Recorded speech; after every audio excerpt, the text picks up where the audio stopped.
Welcome to the deep dive.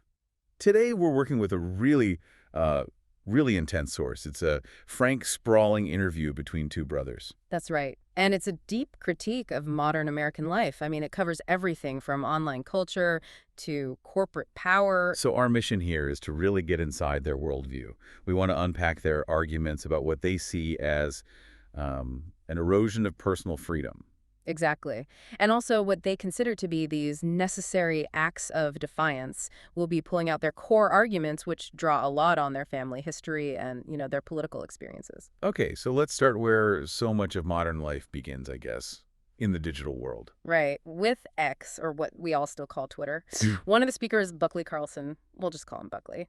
He talks about his relationship with They've been there forever, right? Since 2010. Yeah, but only as a reader. Just recently, he started actively, sharing his opinions. And he describes it as, well, genuinely addictive and surprisingly fun. Fun. How so? He says it's a hub for creativity. He specifically mentions the quality of the memes, but also that he finds really smart, well-researched people on there. Which is a rare thing these It's a days. very rare opportunity for unfiltered information, as he puts it. But he doesn't just praise it. He immediately sort of punctures that idea that X is this haven for absolute free speech. No, not at all. He says the perception that you could say whatever you want is just, well, it's untrue. And what stood out to you about his observation there? For me, it was the type of policing he sees. It's not just the platform's rules. It's a profound social intolerance.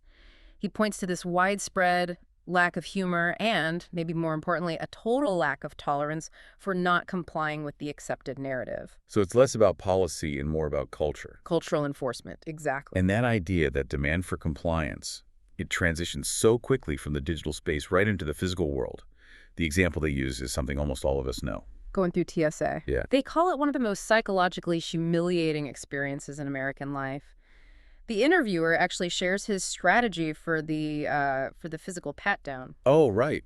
He says he used to be super polite, but that didn't work. So now his strategy is to act like he loves it. He literally tells the agent, "Bring it on, baby." And his theory is that this bizarre, immediate compliance actually makes the whole awful thing end faster. It's a survival mechanism. You surrender to the humiliation to get through it. Which is a pretty dark thought.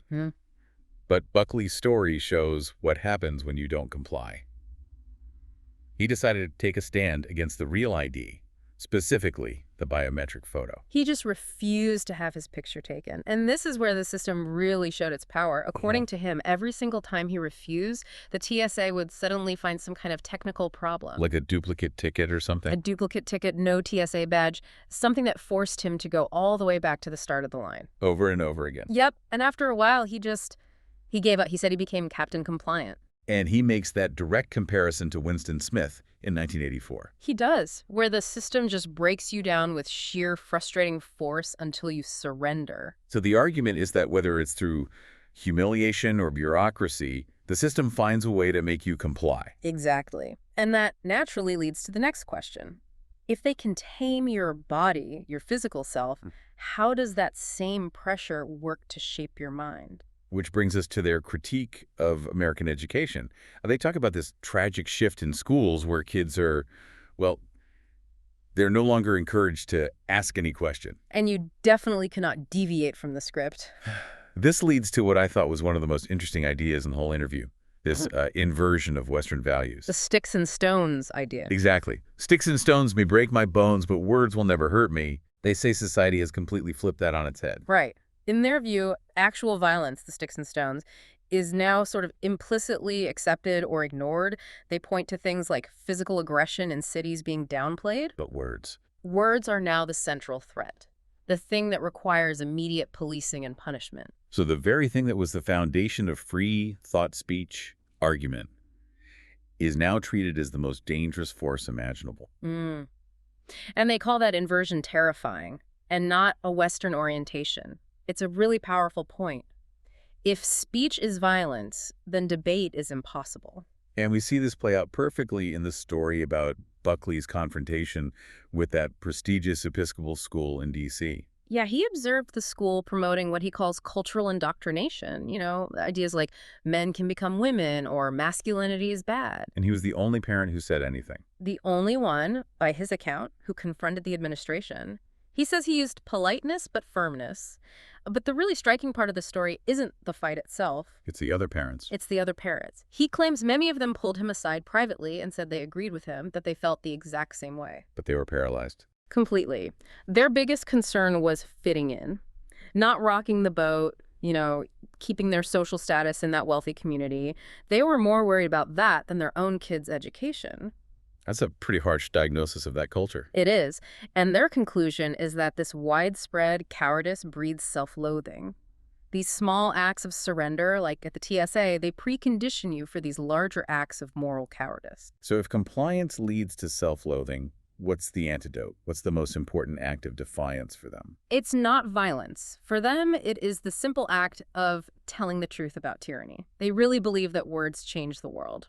And their foundation for this, kind of surprisingly, is dogs. It's dogs. They talk about dogs as these anchors of truth. They believe dogs are wise, pure, because they're totally incapable of artifice or vanity. The dog as the ultimate nonconformist. I guess so, yeah. And this fierce loyalty to his dogs led to one of their most famous stories, the Dog Park War. Right, so in a city like D.C., with tons of real crime, the #1 complaint on the neighborhood listserv was people walking dogs off leash. It just shows you how misplaced the communal priorities are, in their view. So what was the climax of this war? Buckley was walking his dogs in this remote meadow, off-leash. A park police officer on a horse comes up and, according to his telling, yells, "Stop or I'll tase your dog." Wow. An explicit threat. How did he respond? Immediately. He says he met and exceeded their aggression significantly. He just turned the tables, started demanding their badge numbers, their full names. He became the authority figure. Exactly. And the officers were so taken aback they just started to retreat. But the best part, the detail that makes the story, is what the horses left behind. Ah, yes. As the officers are riding away, their horses leave what he calls 27 pounds of artwork manure smack in the middle of the path. And he didn't let it go. Nope. He kept yelling at them as they retreated, demanding they come back and clean it up. It's just a perfect example of refusing to be intimidated by officialdom over something so trivial. They connect this kind of fearlessness back to their father. What was the core principle he taught them?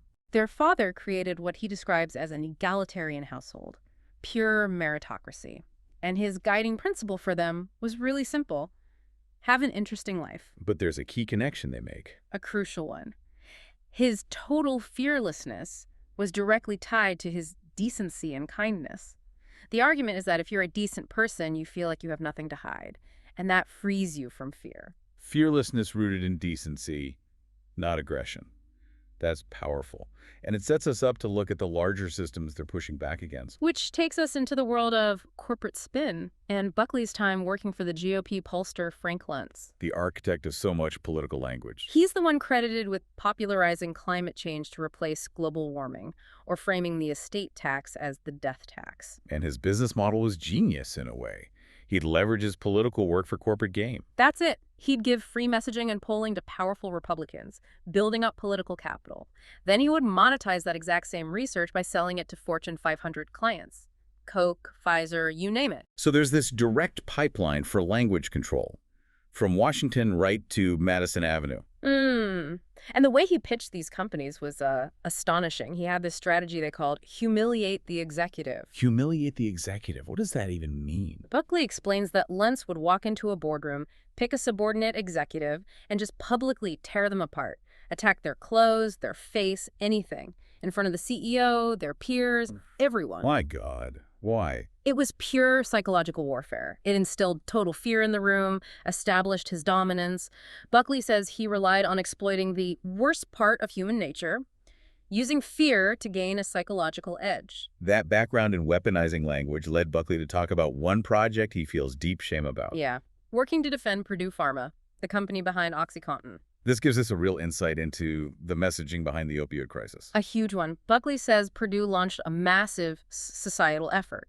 The message was twofold. First, convince Americans that all pain is unacceptable and must be eliminated immediately. Okay, and the second part?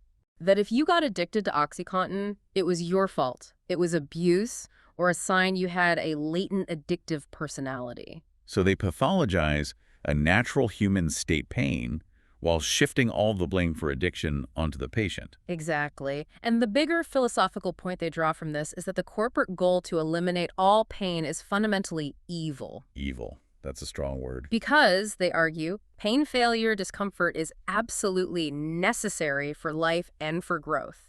It's a direct shot at our modern culture of safetyism and instant gratification. It really is. That experience, understanding how corporate and political powers manipulate reality, it seems to have led to their biggest realization in the interview. It's a big one, yeah. They both say that growing up, they basically assumed the U.S. government was, well-meaning, but maybe just inefficient. The classic view. A bit incompetent, but ultimately on our side. Right. But recent events, especially the government messaging around the 2020 election and COVID, the masks, the vaccine mandates, that forced a complete recalculation for them. What changed? They concluded the government wasn't just spinning the truth anymore. They argue it began telling lies that were, in their words, 180 degrees from truth and reality, and just enforcing them without any real justification. This is where they use that really charged language. They say it led to the realization that we're fucking North Korea. That's the quote. The critical shift for them is the nature of the lie. The idea that if a government can tell such a blatant, unbelievable lie and still enforce compliance, then the whole system has become something monstrous. Which brings them to their final, pretty chilling conclusion. They state it very clearly. Our government is the monster and the intelligence agencies are the monster. They see the entire system as actively hostile to truth. This has really eliminated a core tension in their worldview, hasn't it? This need for individual courage in the face of what they see as widespread conformity and systematic deception. That's the whole argument in a nutshell. From fighting for your dog's right to run free to fighting a corporate message that denies the necessity of pain, liberty for them isn't an abstract idea. It's a daily, uncomfortable act of resistance. And that resistance for them ultimately ties back to a search for, well, a much deeper purpose and accountability. One of the speakers links all this to a thought about the final exam we all have to face. And if we connect this all back, the courage, the purpose, the tyranny, the final provocation for you, the listener, is this. They say we'll all have to answer two questions in the end. What did you do with my son Jesus, and what did you do with the purpose God gave you? So the challenge is to think about how your own actions, your own acts of compliance or non-compliance, are living out the answer to that question right now.